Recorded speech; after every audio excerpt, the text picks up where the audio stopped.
Hello, and thanks for checking out Chemistry Connections on the Hopewell Valley Student Podcasting Network, a proud partner of hvspn.com, where students come together to publish content to share with the world. The opinions represented within this episode are those of the content creators only. Please enjoy the show.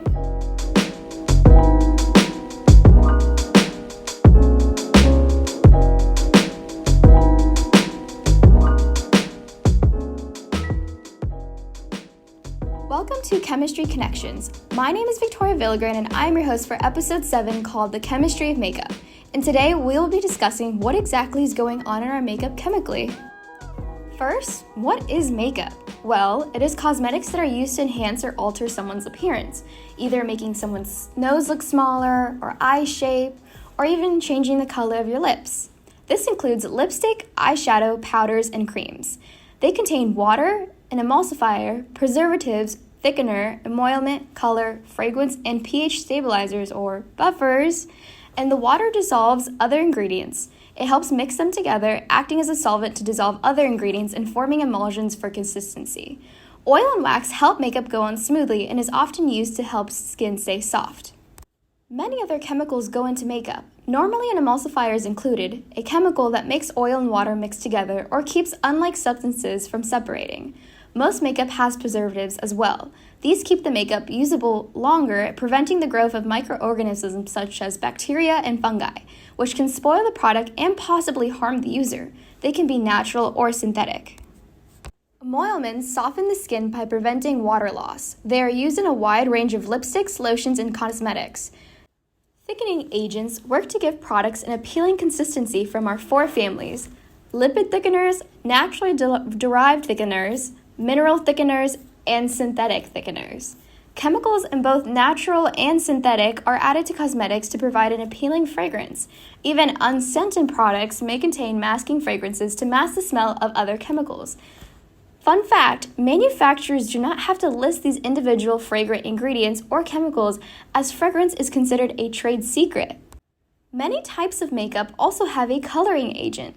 Any makeup with a color containing a coloring agent. These come from minerals, plants, and even animals. This is why some people have certain reactions to different colors of eyeshadow, as they may come from a source that the user is allergic to. So there's some people that get rashes or styes or even pink eye. This brings me to my next topic. Makeup can be harmful. There is a lot of controversy as hundreds of internet sites relating to potentially toxic substances presented in cosmetics and the dangers they pose to the public. These include parabens, aluminum, triclosan, formaldehyde, phthalates, and other possible chemicals that could affect someone's skin condition or surface or even lead to other conditions. Now let's go into the chemistry concepts specifically behind lipsticks. Let's talk about the chemical properties of water having a major role in lipstick. Water is used as a solvent in cosmetics and personal care products, in which it dissolves many of the ingredients that impart skin benefits, such as conditioning agents and cleansing agents. It allows for the addition for many ingredients in the products and allows for them to be combined uniformly. Water is a polar molecule with partially positive and negative charges. It readily dissolves ions and polar molecules. It is therefore referred to as a solvent, a substance capable of dissolving other polar molecules and ionic compounds. The charges associated with these molecules form hydrogen bonds with the water surrounding the particle with water molecules. When ionic compounds are added to water, individual ions interact with the polar regions of the water molecules during the dissociation process, disrupting their ionic bonds. Since many biomolecules are either polar or charged, water readily dissolves these hydrophilic compounds. Water is a poor solvent for hydrophobic molecules such as lipids.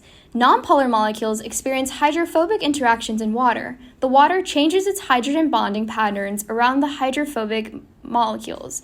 Like in the picture provided, you can see how negatively charged chloride ions is attracted to the positive sides of the water molecules, aka the hydrogen plus ions. Now let's talk about surface tension. Water also forms emulsions in which the oil and water components of the product are combined to form creams and lotions. This is the emulsifier. It reduces the surface tensions between the oil and water. or the hydrophobic and the hydrophilic parts. These are sometimes referred to as oil and water emulsions or water and oil, depending on the ratios of the oil phase and the water phase. Surface tension is a property of the surface of a liquid that it allows to resist an external force. Due to the cohesive nature of its molecules, in other words, the cohesiveness of the oil and the water particles resist on each other's external forces from their surfaces, but the emulsifier breaks this or decreases the amount of force being exerted. Emulsifier molecules work by having a hydrophilic end or a polar end, aka water-loving, and a hydrophobic end or a non-polar end, aka water-hating end, and the hydrophilic end of the emulsifier molecule is attracted to the water, and the hydrophobic end is attracted to the fat or oil. By vigorously mixing the emulsifier with the water and the fat or oil, a stable emulsion can be made. Finally, my personal connection to this topic, or to makeup, is that it interests me because I hope one day I can create my own line of skincare and makeup products. It is my goal to create a line of products that is inclusive to everyone's needs, that is vegan, cruelty-free, and it has little impact on the environment, being waste-free or just minimal waste as possible.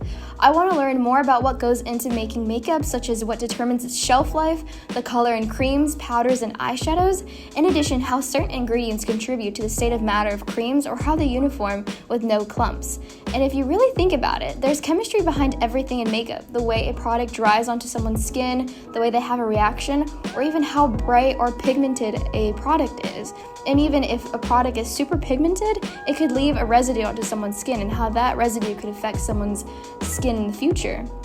This is important because we need to learn what is in the products that we use daily and what we put on our faces. We need to make sure that there are no ingredients that can harm us or our skin, even in children, and that there are certain ingredients that can harm our skin, which I also find interesting that in small portions it wouldn't harm us. Thank you for listening to this episode of Chemistry Connections. For more student-ran podcasts and digital content, make sure that you visit www.hvsbn.com. Have a nice day!